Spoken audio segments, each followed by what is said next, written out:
Shalom, selamat berjumpa. Saudara-saudara yang kekasih dalam Tuhan dimanapun Anda berada saat ini. Hari ini kita melanjutkan episode yang ke-10 dari 40 hari berdoa menuju peluncuran One Voice 27. Saya Richard Panjaitan, saat ini melayani sebagai Bendahara Uni Indonesia Kawasan Tengah. Hari ini saya akan mengajak Anda menyelusuri satu alur cerita dari buku Kerinduan Segala Zaman. Bukan uraian sistematis bab per bab, tetapi satu kisah yang mengalir. Namun sebelumnya, sejenak kita akan berdoa bersama. Bapa yang penuh kasih, bukalah mata hati kami hari ini untuk melihat kembali kisah kehidupan Yesus. Dan biarlah kisah kehidupan Yesus akan menyalakan kerinduan kami akan Yesus Kristus. Di dalam nama Yesus kami berdoa. Amin. Kisah di Yerusalem. Di Yerusalem, dekat pintu gerbang domba ada sebuah kolam yang bernama kolam Bethesda. Kolam ini dikelilingi 5 serambi berisi banyak orang sakit seperti orang lumpuh, orang buta, dan orang yang memiliki penyakit lainnya. Mereka sedang menunggu air kolam itu berguncang. Hal ini dipercaya akan membawa kesembuhan dari semua penyakit yang diderita bagi siapa yang pertama kali masuk ke dalam kolam tersebut. Di antara mereka ada seorang yang telah sakit lumpuh selama 38 tahun. Tanpa harapan, tanpa seorang pun yang membantu memasukkan dia ke kolam tersebut. Yesus datang mendekati dia di tempat itu dan bertanya, "Maukah engkau sembuh?" Hal ini menarik perhatiannya. Harapan dan dalam hatinya muncul. Ia merasa bahwa rupanya ia akan mendapat pertolongan. Tetapi seri wajahnya yang penuh harapan itu tiba-tiba menjadi suram. Ia teringat betapa sering ia melihat dan berusaha mencapai kolam itu, dan kini hanya tinggal sedikit harapan baginya untuk hidup hingga air yang bergoncang itu kembali.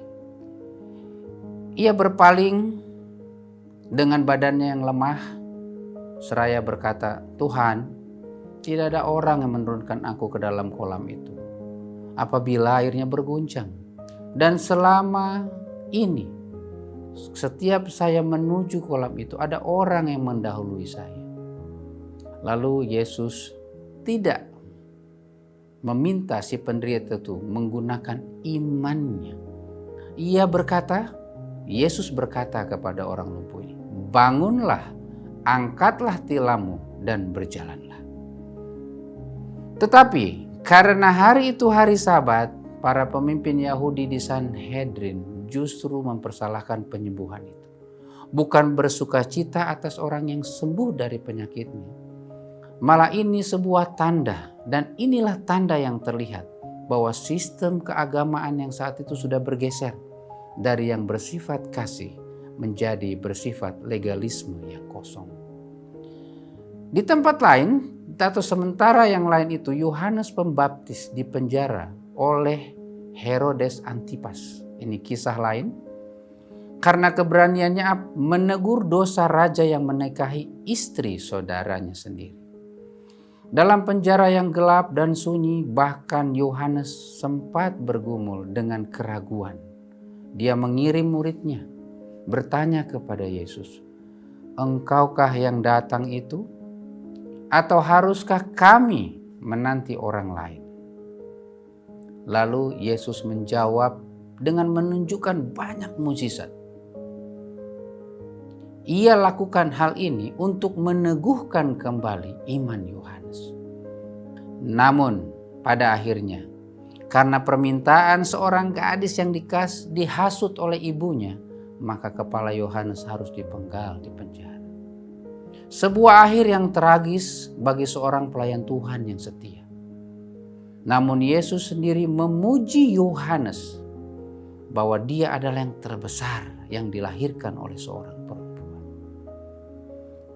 Setelah kematian Yohanes, Yesus menunjukkan pelayanannya di Galilea dengan pesan yang tegas dan penuh harapan.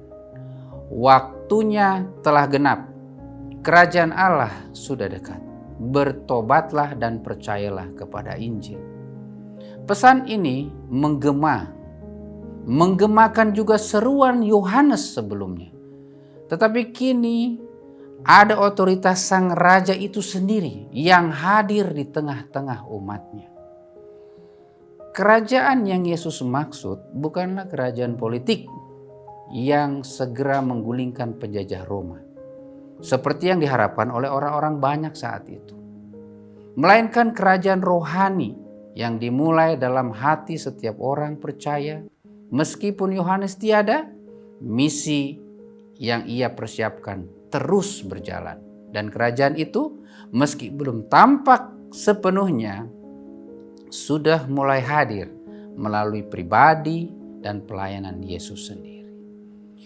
Ada satu ilustrasi yang saya mau gambarkan sebagai seorang bendaharawan. Nah, bendahara sifatnya adalah mencatat, membuat laporan yang akurat, baik laporan penerimaan dan laporan pengeluaran. Hasil kerja dari seorang bendaharawan ini jarang terlihat oleh orang lain. Hanya angka-angka dalam buku besarlah yang tampak mungkin membosankan bagi kita yang bukan seorang akuntan atau bendahara. Ya, hanya melihat angka-angka setiap hari. Ketika satu organisasi tersebut mendadak menghadapi krisis, catatan yang teliti itulah justru yang menyelamatkan mereka. Setiap keputusan yang penting yang mau diambil saat itu, maka dengan cepat dapat dibuat dan terwujud. Kenapa? Karena tercatat dengan rapih dan dapat diambil kesimpulan serta keputusan yang baik. Hasil kesetiaan ini bertahun-tahun tidak pernah disorot orang. Ia lalu menyadari kesetiaannya yang diam-diam selama ini adalah persiapan bagi momen yang genap waktunya. Persis seperti orang lumpuh yang telah menanti selama 38 tahun di kolam Bethesda. Yang penantian panjang itu ternyata bukan sia-sia ketika waktunya tiba. Kerinduan hari ini mengajak kita percaya bahwa kesetiaan diam-diam, bahkan yang terasa membosankan, bahkan tidak dihargai, sedang mempersiapkan kita untuk momen ketika kita waktunya akan datang atau akan genap. Momen yang mungkin belum kita lihat sekarang tapi pasti akan tiba. Maka komitmen kita hari ini, tuliskanlah satu bentuk kesetiaan kecil yang selama ini Anda jalani tanpa dilihat orang. Dan ingat, syukurlah itu di hadapan Tuhan. Sebagai penutup, besok kita akan melanjutkan pelajaran kita, pelajaran doa bersama oleh rekan-rekan dari tim komunikasi untuk bab 24 dan 25. Terima kasih sudah bersedia bersama saya hari ini. Untuk menutup, mari kita kembali berdoa. Bapa yang kekal, terima kasih untuk episode hari ini. Teruslah menyalakan kerinduan kami akan Kristus dan siapkan hati seluruh umat untuk menyongsong peluncuran One Voice 27. Di dalam nama Yesus kami berdoa. Amin.